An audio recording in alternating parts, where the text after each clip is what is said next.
आलू गछ किसी लगे ये देखिए पाखक आपण देखा ये लाइन ले मुझे आलू गछ लगे ये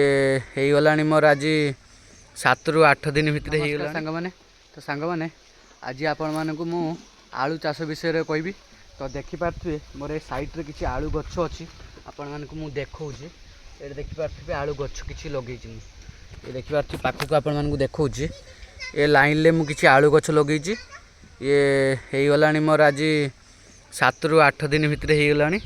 तो संपूर्ण आलू बाहर सारा गछ देखिपे ये देखिपे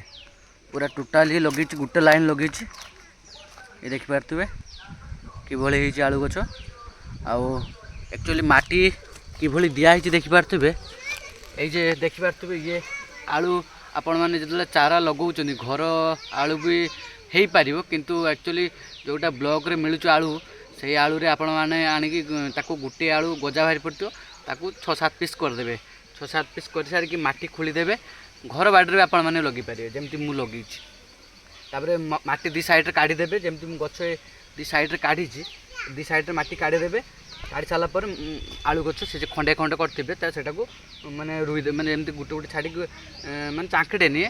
आंगुली आंगुली छाड़ी आपण मैंने लगे पारे माने आलू चाष गोटे जगार भी 2-3टा पीस लगेदेवे जदि भी किसी माने किसी प्रोब्लेम ना लगे पारे तो मुझे लगे सफा कर माटी दी साइड रू आणिक ढांकुड़ दे तो देखिपे 7-8 दिन भितर देखिपे आलू गछ कि मोर ये देखिपे लाइन लो बहुत सुंदर है ये केते मास लागुच तो आपण मैंने वीडियो निहाती देखूँ तो मुझे आपण मानक देखी माने गछर माने अपडेट देवी मझे मझे तो कई आलू गछ मोर है केते दिन पर मोर आलू संपूर्ण धरुची तो ये भल माटी जोटा दी साइड रे मु खेली दीची ये भल आलू धर कहीं दी साइड रे माटी खेली दिखाई देखिपे गजा भी बाहरी किसी ये माटी ढांकुड़ी जाइए ये किसी गजा बाहर माटी फटेकी बाहर देखिपे आउ दी साइड रे माटी ढांकुड़ देवे आउ देखिपे माने गोटे गोटे पीस मु गोटे गोटे पीस लगे जोटी माने गोटे आलूर 6-7 पीस करी 6-7 पीस करके गोटे गोटे गोटे रुई तो से देखिपे केते गछ बाहरी जितटी गछ बाहरी सेतटी आलू तार अधिक हम गछ माने आलू धर तो गोटे पीस देखिपे के सुंदर हो बहुत सुंदर हो माने मु फास्ट टाइम आपण मानक जमती कहे मु फास्ट आगे निजे ट्राए करे चाष करे तापर आपण मानक मु कहे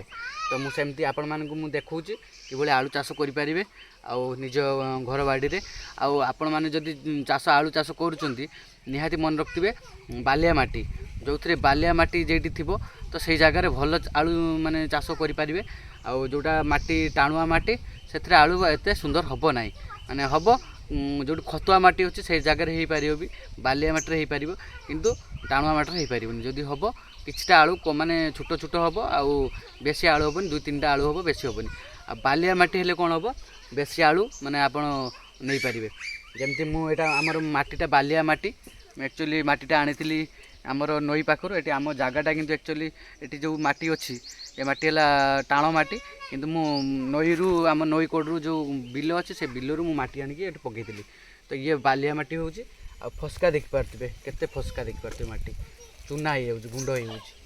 तो यही आपण मैंने माटी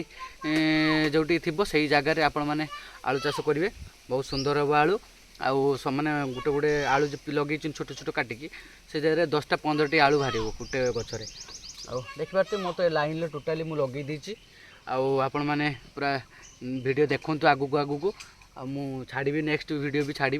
तो संपूर्ण मैंने पाइपर पूरा अपडेट आपण मैंने चाष करिया चाहूँगी निहाती करूँ भल खर्च भी इन कम कहीं मुझे आलू गछ लगी से मु किसी भी सार फार देना खाली ओनली खत देती आउ कि देना ये पर्यंत आउ ये बड़ हो सारा पर ताको स्प्रे फ्रे करते पड़ो जोटा माने पड़े विटामिन माने स्प्रे करने पड़े विटामिन स्प्रे हम सी आलू गछ तौक से नहीं पार खाଇବା तार आउ ये तो संपूर्ण बाहरी ना किसी किसी बाहर भी देखिपे आपण मैंने देखुँ पाखरे ये देखिपे किसी किसी गछ ये बाहर देखिपे माटी काढ़े ना माटी रखिए कहीं दी साइड रू माटी को माने जेटी उंचा अच्छी ଖାଲିଆ ଥାଏ ଏଇଟା ଉଞ୍ଚା କରିଦେବେ ଦୁଇ ସାଇଡ଼୍ରେ ଏଇଟା ଡାଉନ୍ ରହିବା ଦରକାର, ଏପାଟା ଡାଉନ୍ ରହିବା ଦରକାର, ଏପାଟା ଉଞ୍ଚା ରହିବା ଦରକାର। ଯେଉଁଟା ଗଛ ହେଇଛି ଦେଖିପାରୁଥିବେ ଏଠି ଉଞ୍ଚା ହେଇଛି, କାହିଁକିନା ଆଳୁଟା ଭଲ ହେବ ଆଉ ଅଧିକା ହେବ ଆଳୁ। ତ ଦେଖିପାରୁଥିବେ ସମ୍ପୂର୍ଣ୍ଣ ବାହାରି ନାହିଁ, ଏଠି ବି କିଛି ଗଛ ହେଇ ବାହାରୁଛି ଦେଖିପାରୁଥିବେ ଏଠି, ଆଉ କିଛି ଏଠି ତ ସମ୍ପୂର୍ଣ୍ଣ ବାହାରି ପଡ଼ିଛି। ଏଇ ଜାଗାରେ ବାହାରୁଛି, ଏଠି କିଛି ବାହାରୁଛି, ଆଉ ଦେଖିପାରୁଥିବେ ଏ ଜାଗାରେ ବି ବାହାରୁଛି କିଛି, ଏ ଦେଖିପାରୁଥିବେ ମାଟି ଫଟେଇକି ବାହାରୁଛି, ଏଠି ବି ଗଛ ବାହାରୁଛି। ଏ ବହୁତ ସାରା ଡାଳ ଦେବ, ଇଏ ଗୋଟିଏ ଦୁଇଟା ଦେଖୁଛୁ, ଏଠି 6 7 8ଟା ଗଛ ନିହାତି ଏଇଠି ବାହାରିବ, ତାଠାରୁ ଅଧିକା ହେବ ପଛେ କମ୍ ହେବ ନାହିଁ। ଆଉ ଇଏ ଦେଖିପାରୁଥିବେ ଯେମିତି ଏଠି ହେଇସାରିଲାଣି ଗୋଟିଏ 2ଟା 3ଟା 4ଟା 5ଟା 6 7ଟା 8ଟା, ଆହୁରି ଅଧିକ ବାହାରିବ। ଆହୁରି ଗଛ ସେ ହେଇନାହିଁ ସମ୍ପୂର୍ଣ୍ଣ ମାନେ ଇଏ ହେଇନାହିଁ, ଆହୁରି ଅଧିକ ବାହାରିବ। ଇଏ ଦେଖିପାରୁଥିବେ ସବୁ ଗଛରେ ମୁଁ ଲଗେଇଥିଲି ଗୋଟିଏ 2ଟା 3ଟା ନାଇଁ ଗୋଟିଏ ଏଠି ନାଇଁ ଏଠି ଅଛି ଦେଖିପାରୁଥିବେ 1 2 3 4 5 6 7 8 9 10 11 12 13 14 15 16 17 18 19 20 21ଟା। ଆକ୍ଚୁଆଲି ମୁଁ 21ଟା ଗଛ ଲଗେଇଥିଲି, 21ଟା ଗଛରେ ଆଉ ଦେଖିବା କେତେ ଆଳୁ ହେଉଛି। ଆଉ 21ଟା ଗଛ ମାନେ ଲଗେଇଥିଲି ଆଳୁ 6 7ଟା ଆଳୁ କାଟିକି ପିସ୍ କରିକି 3 ପିସ୍ 4 ପିସ୍ ଲେଖା କରିକି ତାକୁ ମୁଁ ଲଗେଇ ଦେଇଥିଲି।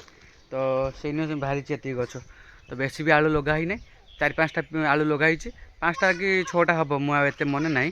କାହିଁକିନା ହେଇଗଲାନି 7 8 ଦିନ ଭାଇ କାଟିକି ମୋତେ ଦେଇଥିଲେ, ତ ମୁଁ ଲଗେଇ ଦେଇଥିଲି, ମୁଁ ଏତେ ବି ଧ୍ୟାନ ନାହିଁ, କିନ୍ତୁ 6ଟା ନାକୁରେ ଆଳୁ ହେବ।